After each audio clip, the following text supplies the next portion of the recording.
And so please, without being overly vague or waving the question off with a, look, all I know is answer, I want to ask, what do you really know, and what can you tell us about alien or multidimensional life, as well as advanced technology that exists now and is hidden from the public?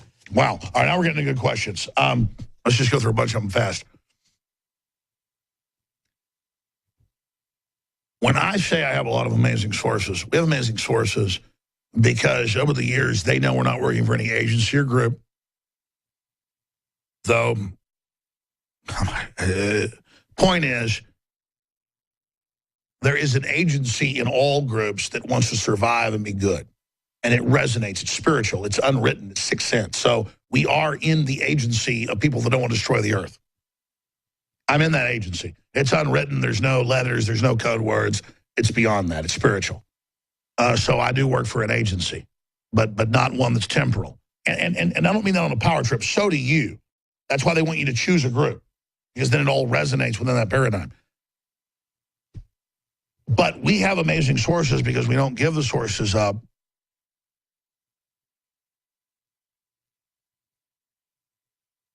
I mean, I remember Raymond Teague. He died like 3 weeks after I met with him. He'd been coming on the show for like 18, 19 years, good friends with my dad. Got to know him, you know, after I got to know Raymond. He actually worked at InfoWars for a few years. He was a top NASA scientist. And he kept telling me, I'm going to tell you everything. I'm going to tell you everything.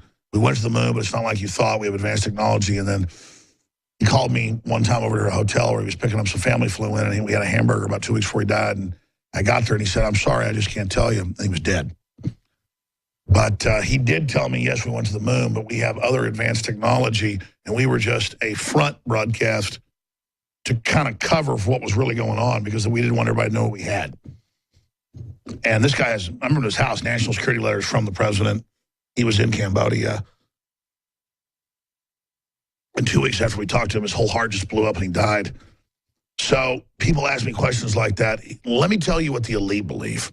At Bilderberg, at Skull and Bones, at Bohemian Grove, they get together and basically chant and worship to transcendentally open up gates to other dimensions to get knowledge they believe is from extraterrestrials they call angels. And they pray to these angels, and they believe they're being given advanced knowledge. And that's how 170 years ago they were coming up with mathematical equations for atomic bombs. And if you look at the Huxleys and the Wedgwoods and the Darwins and all of them who were interbred, they were saying, we'll have biometrics, double DNA helix. They wrote this in like the 1850s, 160 years ago, 165 years ago. And they were having visions. I mean, this is in their own books. The liberals are like, we're scientists, and Darwin said he scientifically, no, Darwin said he had week-long hallucinations and channeled everything, and then they built what they channeled. So I don't know what's going on. It's kind of like Buckaroo Banzai when the scientist goes to the dimension and goes back all crazy and knows all this stuff. That's kind of what it is, folks. I don't know what's going on. I mean, listen, what do you call it when people like in the 1850s have visions and now our whole world's built off of it and everything they envisioned worked just like they thought? Buckley, what's that sound like to you? I don't know. Because you don't give a long, convoluted answer. Have I seen Little Green Men? Absolutely not. Was I driving back from our ranch in East Texas when I was 6 years old? My dad said, look at that. And there were stealth fighters. These stealth fighters, but painted up green, flying like 3 of them right over the cornfields. And I mean, it was like, my dad's like, look at that. It's like, they're just cruising like 500 miles an hour. You know, and then 20 years later, they decline. I mean, you know, God knows what's going on, man. They've got viruses they can inject in you in a vaccine that reprogram your whole brain now. They admit that. I was told that 20 years ago by sweaty NSA guys who were like, here's the documents. The Scientific Atlantic has a cable box, and it's watching and listening on an AI computer. And it was like all later came out as real. I mean, you know, and they've got all these systems, and they've got over-the-horizon future predicting systems. Google's an AI. Google's an AI. And you watch the guy in the parking garage drive off in a $150,000 Mercedes. You know, it's and you're like going, hey, I'm on TV. Look, here's the cable box. You break it open on TV, and it's got a microphone and camera in it. You go out in the parking lot, there's guys from the Army that beat you up. I mean, this has been my life. Of course, I beat them up too. But the point is that I don't know, okay? I don't know. All I know is what you're being told isn't the reality, and it goes way beyond Rachel Maddow and you know, all those people on Fox News. That's a pretty huge subject. Mo Reese says, Alex, I'm a longtime fan. Thanks for dedicating your life to sharing information to preserve liberty. Every journalist, reporter that I've ever talked to has encouraged me to pick one specific topic to blog about. What topic can I talk about and report on that is important but hasn't had much light shined on it that would be a valuable asset to the resistance? And the second part of the question is, will we ever see a return of the days where a family can be raised on a single income? That's an interesting question. Everything was designed to take us off a single income, to end the family as we know it, make us totally unresistant so we can be assimilated into the globalist hive. And to answer the end part first, into the outdoor. What was the first part? The first question was, what is a specific subject to blog about that would... I disagree with that. You know, I think you tend to get more attention if you have a blog about one subject on the surface. But more importantly, don't just blog. Go out, take photos. Go out, interview people. Doesn't matter how high-tech it is. Have it be multimedia number one. And it's not that hard. You know, write your article, but also take a few photos or take somebody else's photos or collaborate with somebody. But a whole field that I wish I focused more on, I wish other people would focus more on, is chimeras. I mean, 20 years ago, I would read about gestating humanoids in utero on military facilities across the world, growing humanoids inside cows, growing humanoids inside pigs, growing humanoids inside sheep, things like that. And it was admitted with government contracts was being done, but there weren't photos, there wasn't video. I mean, quite frankly, if I knew one of these facilities was nearby, but they keep them hidden, that's the kind of thing where there's a Pulitzer Prize. You get in, you show that. Okay? And now, though, they're getting ready to roll it out publicly, so this window will be closed soon to get real attention. Because once they roll it out and make it no big deal, then it's just accepted. Well, of course they're growing humans. Of course.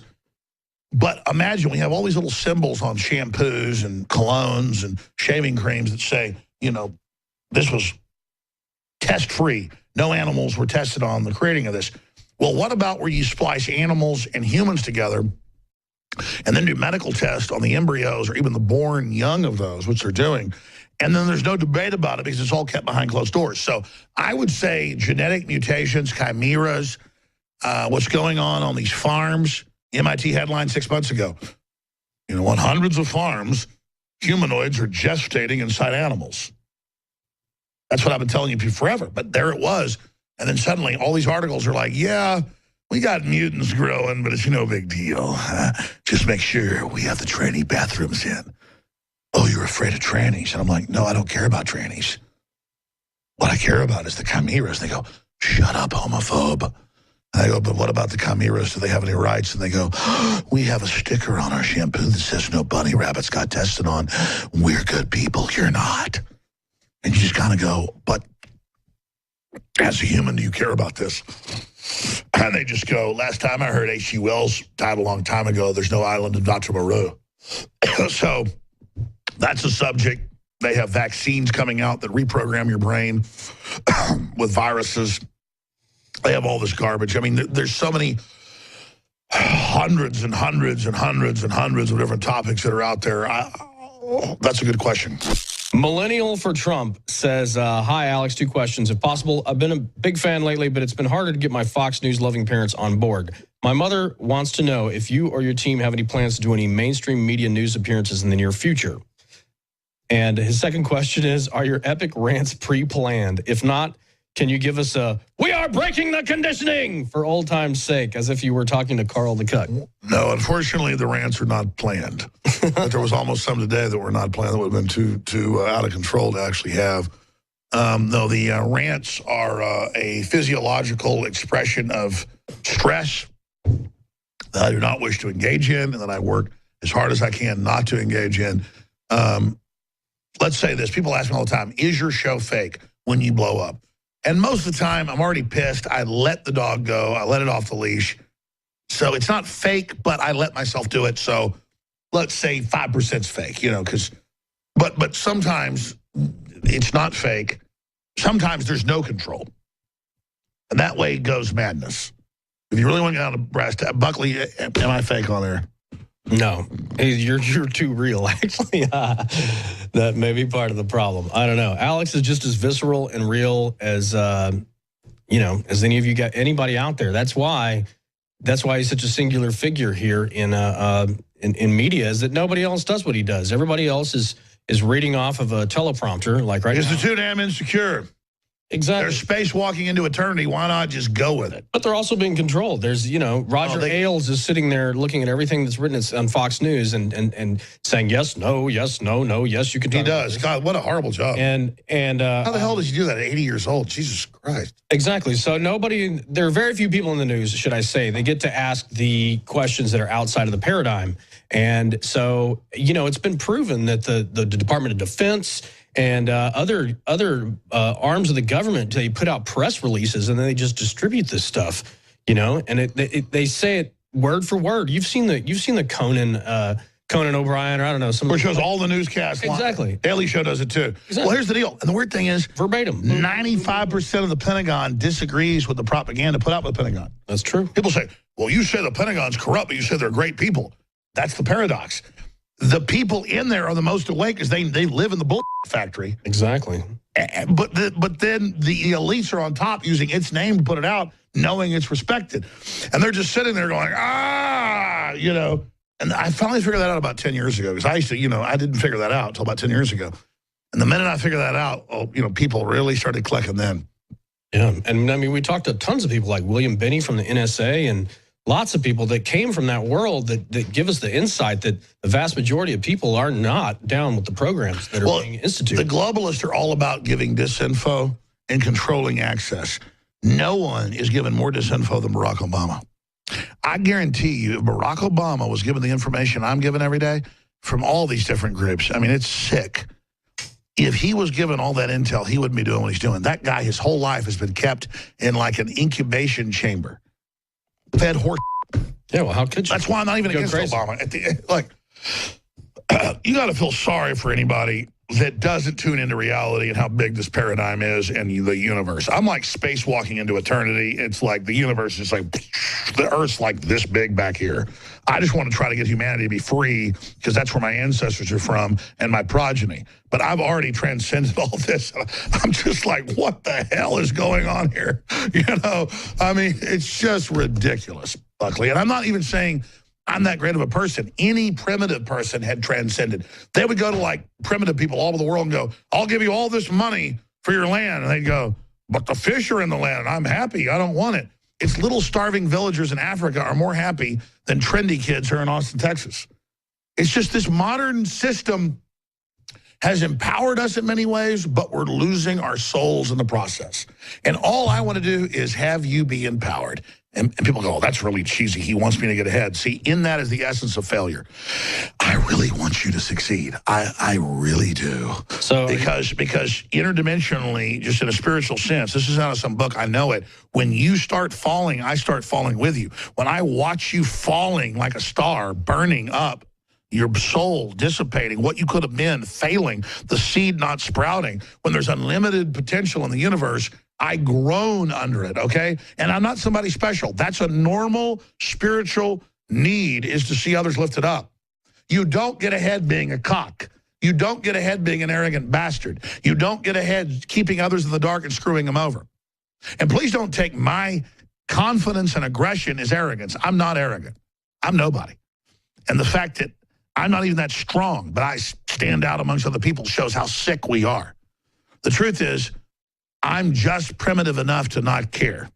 And I'm telling you, the beginning of freedom is not caring what trendies and the establishment think, whether it's Republican, PTL board, your fake church, or some liberal LGBT group you're in. If they want to make you conform and dominate you, it's because they're empty souls that want to rule. Souls that have already been dominant and powerful want to see others be strong, not dominate others. And what we don't need is a bunch of miscreant, fallen people trying to lead us into the next level. Because it's not going to happen. They're going to lead us into hell. So what you're saying is that you want to make America great again? I want to make humanity free again, and I want to see my grandchildren live 1,000 years. It's very doable. You look at the science we have now, it's like magic to folks 100 years ago. It's like God to people 1,000 years ago. It's like beyond God to people 5,000 years ago. 10,000 years ago, they couldn't even comprehend it. We are on the cusp, and I don't want it for myself.